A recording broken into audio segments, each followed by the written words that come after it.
దేవుని నామానికే మహిమ కలుగును గాక. హల్లెలూయా. నేడు మనం ధ్యానించబోచున్నటువంటి లేఖన భాగము సామెతల గ్రంథము 6వ అధ్యాయము 12, 13 వచనములు ధ్యానం చేద్దాం. కుటిలమైన మాటలు పలుకువాడు పనికి మాలిన వాడును దుష్టుడునై ఉన్నాడు. వాడు కన్ను గీటుచు కాళ్ళతో సైగ చేయుచు వ్రేళ్లతో గురుతులు చూపును. ఈ 2 వచనాల్లో ఉన్నటువంటి కొన్ని అర్థాలను పరిశీలన చేసుకుంటూ వాక్యంలోనికి వెళదాం. కుటిలమైన అంటే మోసపూరితమైన, పనికిమాలిన వాడంటే తన క్రియలను బట్టి తృణీకరించబడినటువంటి వాడు అని అర్థము. దుష్టుడు అంటే ఇతరులకు ఎప్పుడూ అన్యాయం చేసేటువంటి ఆలోచన కలిగినటువంటి వాడు, చెడ్డ తలంపులు, చెడ్డ క్రియలు, వక్ర బుద్ధి గలవాడు అనమాట. కన్ను గీటడం అంటే కన్నులతో మాట్లాడడం, కాళ్ళతో సైగులు అంటే కాళ్ళతో మాట్లాడడం, అంటే కాళ్ళతో గీతలు గీస్తూ ఉంటారు కదా భూమి మీద. వ్రాళ్లతో గుర్తులు వేయటం అని అంటే మరి వ్రాళ్లతో మాట్లాడడం, ఇవి కొన్ని చిహ్నాలుగా ఉన్నాయి. అలాంటి పరిస్థితుల్లో నడిచినటువంటి వారు ఆ విధంగా మాట్లాడుతూ ఉంటారు. వాక్యంలోనికి వెళ్ళినట్లయితే దేవుడు మనిషిని తన పోలికలో కని ఉన్నాడు, కానీ మనుష్యుడు తన మార్గం చెరుపుకొని ఉన్నారు. కావునే మనుష్యులు స్వార్థపూరితంగా ఆలోచనలు చేసుకుంటూ వారి మాటలు మధురంగా ఉన్న అంతరంగము చెడ్డదిగా యోచన చేస్తూ ఉంటుంది. దేవుడు మనిషికి నోరెందుకు ఇచ్చాడు? కేవలం తినడానికే కాదు కదా, మాట్లాడడానికి కూడా. అయితే దేవుడు మాట్లాడడానికి నోరు ఇచ్చినప్పటికీ మనిషి తన స్వంత జ్ఞానాన్ని ఉపయోగించి కాళ్ళతోనూ, వేళ్ళతోనూ, మరి కనులతోనూ మాట్లాడుతూ ఉంటాడు.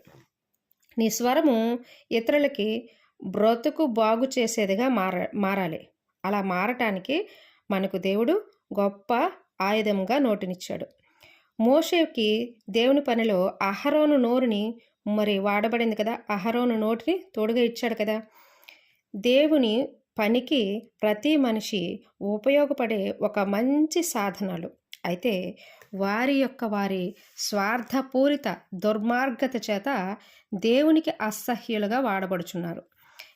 అటువంటి వారిని దేవుడు అసహించుకుంటాడు. కుటిలమైనటువంటి మాటలు కానీ, కుటిలమైన ప్రవర్తనలు కానీ, కుటిల వర్తనలు అంటారు. అంటే ప్రవర్తనలో చెడు ఇతరులకి కీడు చేసేటువంటి వారుగా, ఇలాంటి పరిస్థితిలో ఉన్నటువంటి వారు కానీ దేవునికి అసహ్యులు. నోటి మాటలు మనిషిని నడిపిస్తాయి. నోటి మాటలను భద్రపరుచుకోవాలి. నోటితో ఆడే మాటలు జార స్త్రీ లేదా జార పురుషులు కూడా ఒకలా మాట్లాడుతూ ఉంటారు అనమాట. అంటే అలాంటి పరిస్థితుల్లో ఉన్నటువంటి వారు నోటి మాటలు వేరేగా ఉంటాయి, తీయగా మాట్లాడతారు. వారు వెనుక వేరే భావాలు ఉంటాయి. ఎందుకంటే జారస్త్రీ యొక్క నడతలు నరకానికి పోయేవిగానే ఉంటాయి తప్పించి అవి జీవకరమైనటువంటి కాదు అన్నది మన వాక్యంలో నేను నేర్చుకున్నాను. తంటాలు మారులు ఉంటారు కొంతమంది విధవరాళ్ళు ఏం చేస్తూ ఉంటారంటే, మనకి వాక్యం చెప్తుంది కాబట్టి, వాక్యంలో ఉంది కాబట్టి ఈ విషయాన్ని మనం గుర్తు చేసుకుంటున్నాం. ఇల్లు తిరుగుతూ ఉంటారు. వీళ్ళకి తగిలిస్తూ ఉంటారు ఒంటరి మహిళలు. అదే కుటుంబం ఉందనుకోండి, కుటుంబాన్ని కట్టుకుంటూ ఇంట్లోనే ఉంటూ చక్కగా ఆ పనిని, ఆ కుటుంబాన్ని చక్కగా చూసుకుంటారు. అలా కాకుండా ఇలాగ అటు ఇటు చెప్తూ ఉంటారు అనమాట. తంటాలు మాటలు అంటారు. అందరికీ మేలు చేయాలి అనుకున్నటువంటి వారు ఒకలా మాట్లాడతారు. అయితే వాక్యంలో చదువుకున్న కుటిలమైన దుష్టులు ఎప్పుడు కూడా సమాజానికి చేటుగానే ఉంటారు. వారున్న హద్దుల్లో తగాదాలు సృష్టిస్తారు, అల్లర్లు రేపుతారు. సాతాను వారిని అంటే సాతాను ఎవరిని ఎప్పుడు మింగుదమా అని ఎలాగైతే చూస్తుందో, వీరేంటంటే తెల్లవారితే ఎవరి మధ్యలో చిచ్చు పెట్టనిదే, అగ్గి రాజవేయనిదే వీళ్ళకి దినం గడవదనమాట. అలాంటి పరిస్థితుల్లో వీళ్ళు నడిపించబడతా ఉంటారు. దేవుని మాటలతో మన హృదయం నింపుకొని దేవుని మాటల చేత మన ప్రవర్తనను మార్చుకోవాలి.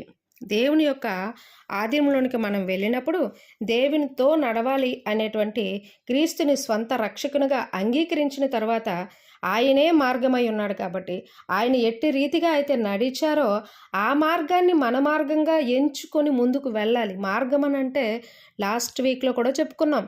మార్గం అంటే కేవలం ఆయనని అంగీకరించి రక్షణ పొందుకోవడం కాదు మార్గము. ఆయన ఏదైతే చేశారో దానిని చేసి చూపించడమే. అంటే ఆ స్థితిలో, ఆ యొక్క హద్దుల్లో నీ సామర్థ్యం కొద్దీ నీవు ఆయన్ని పోలి నడుచుకోవాలనేదే మార్గం అనమాట. అట్టి రీతిగా తన మార్గాన్ని తను శుద్ధి చేసుకుంటూ దేవునికి ఇష్టంగా మలుచుకోవాలి, అట్టి రీతిగా నడవాలి. మన వాక్యము ఎప్పుడు కూడా మన జీవితాన్ని, అంటే మన అంతరంగాన్ని శుద్ధి చేస్తుంది అన్నటువంటి విషయానికి వస్తే, వాక్యము ధ్యానించటం వలన దేవునితో సత్సంబంధం అనేది కొనసాగుతూ ఉంటుంది. వినుట వలన విశ్వాసం ఎలాగైతే కలుగుతుందో, దేవుని యొక్క మాటను అంగీకరించినప్పుడు ఆ మాటలతో నడిచినట్లయితే ఆ యొక్క వాక్యము మన జీవితంలో, మన అంతరంగంలో జీవం పోసుకొని క్రీస్తును బయటికి తీసుకొస్తుంది మన క్రియల్లో. కాబట్టి మన అంతరంగ స్వభావంతో పాటు అది మారినట్లయితే మన బాహ్య క్రియలు మార్చబడతాయి. మన బాహ్య క్రియలు కూడా అట్టి రీతిగా మనము నడిపించబడతాము. మరి చరిత్రలో చూసుకున్నట్లయితే ద్వితీయోపదేశకాండము 27వ అధ్యాయము 1-10 వచనాలు అక్కడ చూసినటువంటి సందర్భాన్ని రాసుకున్నటువంటి ఆ చరిత్రని మనము ఆధారంగా చేసుకొని మాట్లాడుకున్నట్లయితే, ఏబేలు కొండ మనిషికి ఒక దృశ్యంగా అక్కడ నిలబడి ఉన్నది. సున్నం కొట్టిన రాళ్ళు అని అంటే మచ్చ డాగు ఏది కూడా లేకుండా హృదయాలకి సాదృశ్యంగా అక్కడ నిలబడి ఉన్నది. దేవుని యొక్క మాటలు అనగా కట్టడలు, ఆజ్ఞలు, ఆ యొక్క ధర్మశాస్త్ర వాక్యములు వ్రాసుకొని పాటించాలి, అక్కడ పాటించాలి, గైకొనాలి, విశదీకరించబడాలనేటటువంటి మాట అక్కడ చూస్తున్నాం.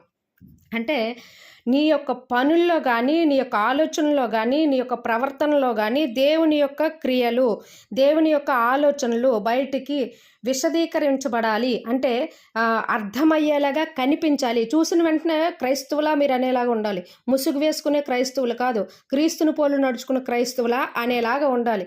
అంతే తప్ప ముసుగు వేసుకున్నటువంటి వారిగా ఈరోజు అంటే సండే క్రైస్తవులుగా ఎప్పుడు కూడా మనము ఉండకూడదు. మరి ఏంటది డిసెంబర్ నెలలో కట్టుకున్న స్టార్ క్రైస్తవులుగా కూడా మనము ఎప్పుడు కూడా ఉండకూడదు. కాబట్టి ఈ విషయాన్ని మనం ఎప్పుడు కూడా వాక్యాన్ని దృష్టిలో పెట్టుకొని, వాక్యాన్ని మన హృదయంలో రాసుకొని మనము ముందుకు వెళ్ళాలి. దేవునికి పోలి, దేవుని యొక్క మాటల చేత కట్టబడి ముందుకు వెళ్ళాలి. అలా వెళ్ళినట్లయితే దేవునికి ఇష్టలుగా మారుతాము. మన క్రియలే కాదు, మన ఆలోచనలు, మన యొక్క మాట తీరు, ప్రతిదీ కూడా మన బ్రతుకులో మార్చబడి దేవునికి ఇష్టలుగా బ్రతుకుతూ ఉంటామన్నమాట. వాక్యానికి ఎంతగా నేను కట్టబడి ఉంటామో, వాక్యాన్ని ఎంతగా మన హృదయంలోనికి ధ్యానించుకుంటూ వెళతామో, దేవునితో ఒక సత్సంబంధాన్ని అనేది కలిగి ఉంటాము. దేవుడు నీతో నాతో ఏదో మాట్లాడాలని ఆశపడతా ఉంటాడు. దేవుడు నీతో నాతో ఏదో ఒక పని చేయాలని ఆశపడతా ఉంటాడు. కని ఉన్నాడు. అందుకే పనికి మాలిన వాళ్ళగా మనం ఉండడానికి కాదు, మనము ఆయనకి పనికి వచ్చే వారుగా ఉన్నాం. లోకానికి మనం పనికి రాకపోవచ్చు, కానీ దేవునికి పనికి వచ్చే వారంగా ఉన్నాం. కాబట్టే అంత శ్రద్ధగా తల్లి గర్భంలో ఉండేటప్పుడు నిన్ను, నన్ను, రూపాన్ని, కలర్ని, ప్రతిదీ కూడా ఆయన నిర్ధారించి తల్లి గర్భంలో రూపొందించాడనమాట. అటు రీతిగా అంత ధ్యాస పెట్టి దేవుడు నిన్ను నన్ను రూపొందించాడంటే నీవు నేను ఎలాగుండాలి, దేవునికి ఇష్టమైనటువంటి రీతిగా మనం బ్రతకాలి అని అంటే దేవుని మాటలు మన హృదయంలో నింపబడాలి. మన హృదయంలో ఆ మాటలు నింపబడితే మనలో ఉండేటువంటి అవలక్షణాలు ఏవైతే ఉన్నాయో, ఆ చెక్కబడినటువంటి రాళ్ళు ఏ విధంగా అయితే ఉన్నాయో బలిపీఠానికి కట్టడానికి ఆ యొక్క వచనాల్లో మనము ధ్యానిస్తే అర్థమవుతుంది. ఇనుప పనిముట్లు తగలని రాళ్ళు అక్కడ బలిపీఠం కొరకు సిద్ధపరచబడాలంట. అంటే మన పుట్టుకతో మనము ఎప్పుడు కూడా ప్రతిదీ నేర్చుకుంటూనే ఉంటాము. మనం నేర్చుకునేటువంటి ప్రతి అలవాటు కానీ, ప్రతి మాట కానీ దేవుని యొక్క ఆలోచన చేత నింపబడుతూ ముందుకు వెళ్ళాలి. మనము అన్య సంప్రదాయం నుంచి వచ్చి ఉండవచ్చు. ఆ పరిస్థితులు గుండా మనము ఈరోజు దేవుణ్ణి నమ్ముకున్నామనంటే, దేవుణ్ణి ఆశ్రయించామనంటే, మన పిల్లలు, మన జనరేషన్ తర్వాత జనరేషన్స్ కూడా దేవుణ్ణి ఏ రీతిగా పట్టుకోవాలనేది ముందు మనం బ్రతికి చూపించాలి. మన పనుల్లో మనం చూపించాలి, మన క్రియల్లో చూపించాలి, మన మాటల్లో చూపించాలి. అలా చూపిస్తే నిన్ను నన్ను బట్టి మన పిల్లలు అటు రీతిగా నడుచుకుంటారు, దేవుని యొక్క భయం చేత నడుచుకుంటారు. కాబట్టి ఆ చిన్ననాటి నుండి ఆ పిల్లలకి అది నేర్పించుకుంటూ మనం ముందుకు తీసుకెళ్ళినట్లయితే ఆ యొక్క పనిముట్టు వాడనటువంటి రాళ్ళ వలె, అంటే పనిముట్టు ఎందుకన్నామంటే ఒక శిల్పాన్ని చెక్కాలి అని అంటే శిల్పి ఆ రాతికి దెబ్బలు వేస్తే ఆకారాన్ని తీసుకొస్తాడు. అలాగా ఇప్పుడు పనిముట్టు వాడనటువంటి రాళ్ళు, ఆ గుండ్రని రాళ్ళు అక్కడ పేర్చబడాలి అని అంటే తప్పిదాలు కానీ, ఆ పరిస్థితులు కానీ చిన్ననాటి నుండే అటువైపు వెళ్లకుండా దేవుని మాటల చేత నింపబడినటువంటి వారసులను మనము కనియున్నాము. ఆ కనియున్న వారసులను అట్టి రీతిగా తీసుకొని వెళ్ళాలి. అలాగ తీసుకుని వెళ్ళినటువంటి వారు సమాధాన బలుల చేత, వారి యొక్క పాప పరిహారార్థ బలులుగా వారే అర్పింపబడి హృదయంలో విజ్ఞాపనలు, ప్రార్థనల చేత వారి జీవితాన్ని కట్టుకుంటారు. కాబట్టి దేవుని ఆలోచనల చేత, దేవుని యొక్క మాటల చేత మన జీవితాల్లోనూ మనము కూడా మన భవిష్యత్తు ప్రణాళికలకి అనుగ్రహించినటువంటి బిడ్డలను కూడా నడిపించుకుంటూ మన నోటిని మరి దేవుని పని కొరకు వాడబడుతూ ముందుకు వెళదాం. ప్రార్థన చేద్దాం.